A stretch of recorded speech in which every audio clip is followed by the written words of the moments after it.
पहलगाम हल्ल्याला पूर्ण तयारीनं सरकार आणि सैन्यानं प्रत्युत्तर दिलं, तर आपल्याला सुरक्षेसाठी अधिक सक्षम व्हावं लागेल, सरसंघचालक मोहन भागवतांचं विधान.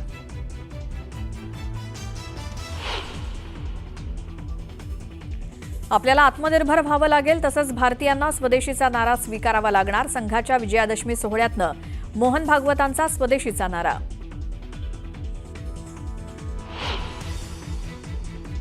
हिंसक मार्गाने परिवर्तन होत नाही, तर शेजारील देशांमधील उलथापालथ ही चिंताजनक.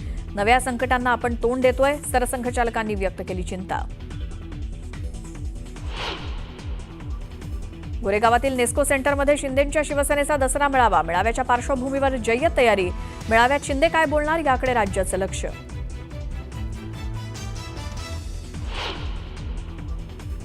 शिवाजी पार्कात ठाकरेंच्या शिवसेनेचा दसरा मेळावा. मेळाव्यात राज ठाकरे आणि उद्धव ठाकरे एकत्र येणार का, चर्चांना उधाण. तर शिवाजी पार्क परिसरात पावसाचं सावट.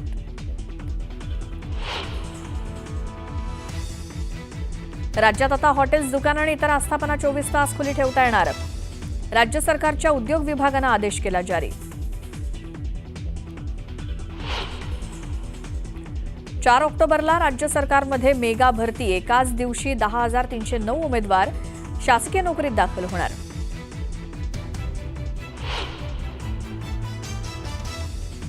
दसऱ्याला केंद्रीय कर्मचाऱ्यांना सरकारकडून मोठं गिफ्ट. महागाई भत्त्यात 3% वाढ. 49 लाख कर्मचारी आणि 69 लाख पेन्शनधारकांना होणार फायदा.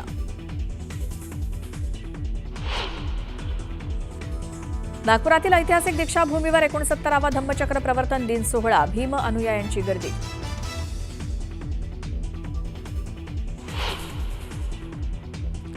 दसऱ्याच्या पार्श्वभूमीवर पंढरपूरच्या विठ्ठल मंदिरात नयनरम्य फुलांची आरास.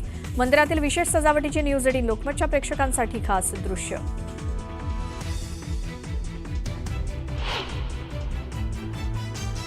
आई तुळजाभवानीच्या मंदिरात सीमोल्लंघनाचा सोहळा उत्साहात संपन्न. देवीच्या मूर्तीला 108 साड्या परिधान करून मंदिराभोवती प्रदक्षिणा.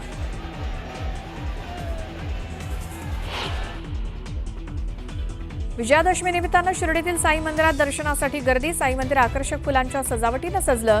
पारंपरिक धार्मिक कार्यक्रमांचं आयोजन.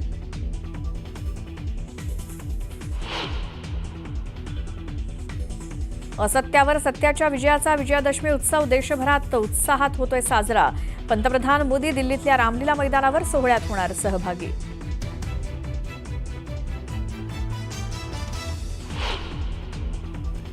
दसऱ्याच्या मुहूर्तावर सोन्याच्या दरांचा नवा उच्चांक. सोनं प्रतितोळा 1,21,000 तर चांदीच्या दरांनी गाठला 1.5 लाखांचा टप्पा.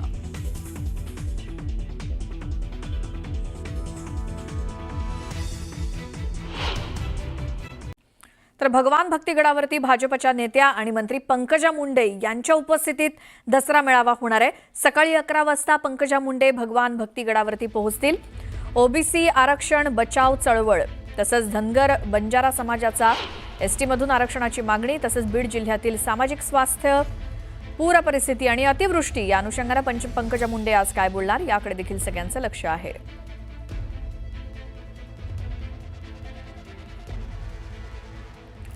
तर भाजपच्या नेत्या मंत्री पंकजा मुंडे यांच्या प्रमुख उपस्थितीत बीडच्या भगवान भक्तिगडावरती दसरा मेळावा होतोय.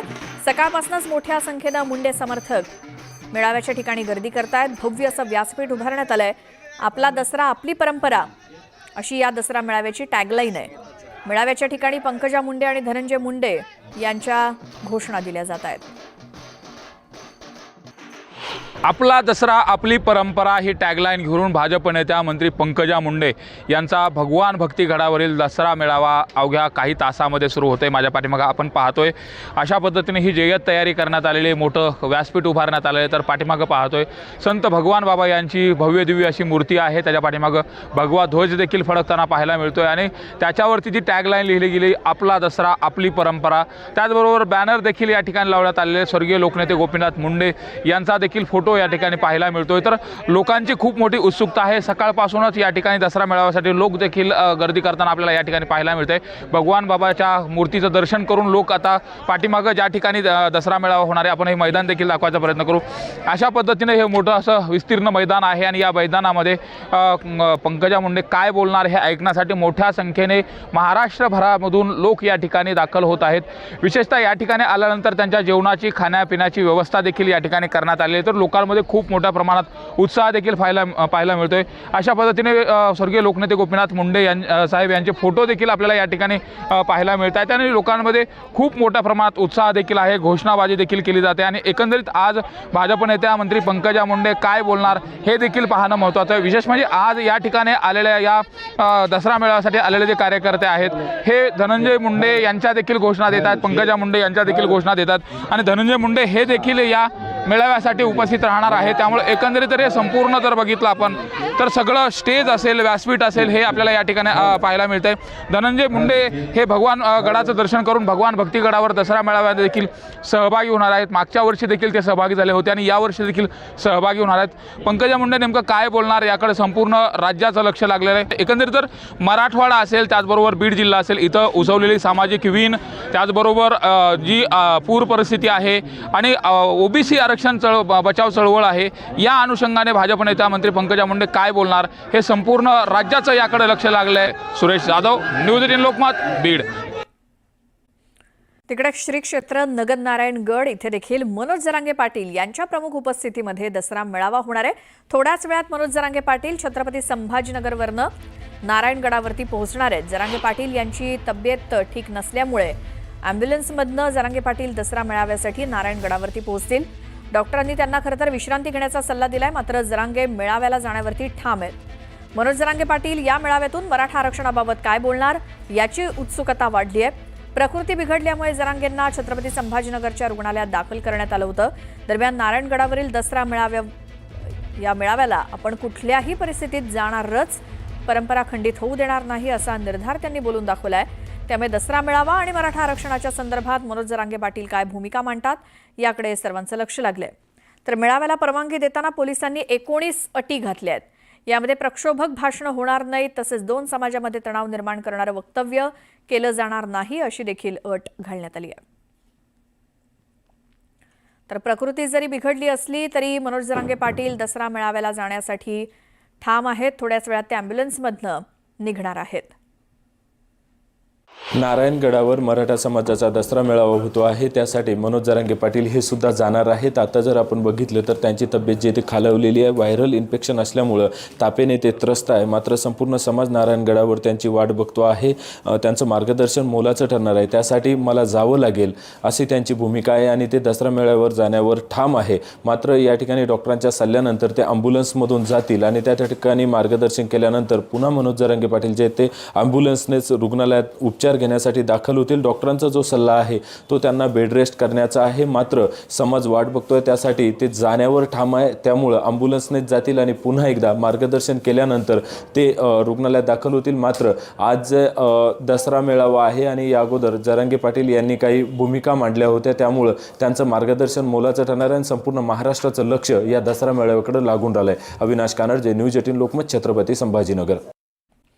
तर तिकडे एकनाथ शिंदेंच्या शिवसेनेचा दसरा मेळावा सुद्धा हा मुंबईच्या गोरेगावातल्या नेस्को सेंटरमध्ये पार पडणार आहे। या दसरा मेळाव्याच्या पार्श्वभूमीवर इथेही जय्यत तयारी करण्यात आली आहे। संध्याकाळी 6 वाजता मेळाव्याला सुरुवात होणार असल्याची माहिती मिळाली आहे। यंदाचा दसरा हा शेतकऱ्यांच्या बांधावर तसंच स्थळ बदललंय, मात्र परंपरा नाही अशी पोस्ट एकनाथ शिंदे यांनी दसरा मेळाव्याच्या ठिकाणाबद्दल माहिती देताना केली आहे। या मेळाव्यातून राज्याचे उपमुख्यमंत्री एकनाथ शिंदे आणि शिवसेनेचे इतर नेते काय घोषणा करतात याकडे सर्वांचं लक्ष लागलंय। गोरेगावच्या नेस्को सेंटरमध्ये आज शिवसेना शिंदे गटाचा दसरा मेळावा पार पडणार आहे। सध्या आपण जर पाहिलं तर ज्या ही तयारी जय्यत तयारी सुरू आहे। आपण पाहिलं तर या व्यासपीठावरती एकूण 50 खुर्च्या लावण्यात आलेल्या नेत्यांना बसण्यासाठी आणि आमदारांना आणि खासदारांसाठी, तसेच पोलिसांकडून सुद्धा ही पाहणी करण्यात येत आहे। कुठल्याही गोष्टी अनुचित घडू नये म्हणून या सध्या आता या नेस्को सेंटरच्या बाहेर मोठ्या प्रमाणात पोलीस सुद्धा तैनात झालेले आहेत। तसेच मुंबईत पावसाची सावट असल्यामुळे शिवसेना शिंदे गटाकडून नेस्को सेंटरमध्ये मेळावा घेण्याचा हा निर्णय घेतला होता। नेस्को सेंटरमध्ये कार्यकर्त्यांना बसण्यासाठी 20 ते 25 हजार खुर्च्या लावण्यात जात आहेत। नेस्को सेंटरमध्ये मोठ्या संख्येमध्ये कामगारांच्या माध्यमातून स्टेज उभारण्याचं काम असेल किंवा बॅरिकेड खुर्च्या इतर तयारी करण्याचं काम देखील युद्ध पातळीवरती सुरू आहे। नेमकं आज 2 मेळावा पार पडणार आहेत, एक एकनाथ शिंदे यांचं आणि तसेच उद्धव बाळासाहेब ठाकरे यांचं दादरतील शिवतीर्थ इथे पार पडणार आहेत. नेमकं दोघं काय बोलणार आहेत आपापल्या दसरा मेळाव्यामध्ये, नेमकं लोकांना काय मार्गदर्शक करणार आहेत, आगामी महानगरपालिका निवडणुकीमध्ये बद्दल सुद्धा काही बोलणार आहेत, यावर सर्वांचं लक्ष लागून आहे. व्हिडिओ जर्नलिस्ट मित बेलोसेसह विजय वंजारा, न्यूज 18 लोकमत, मुंबई.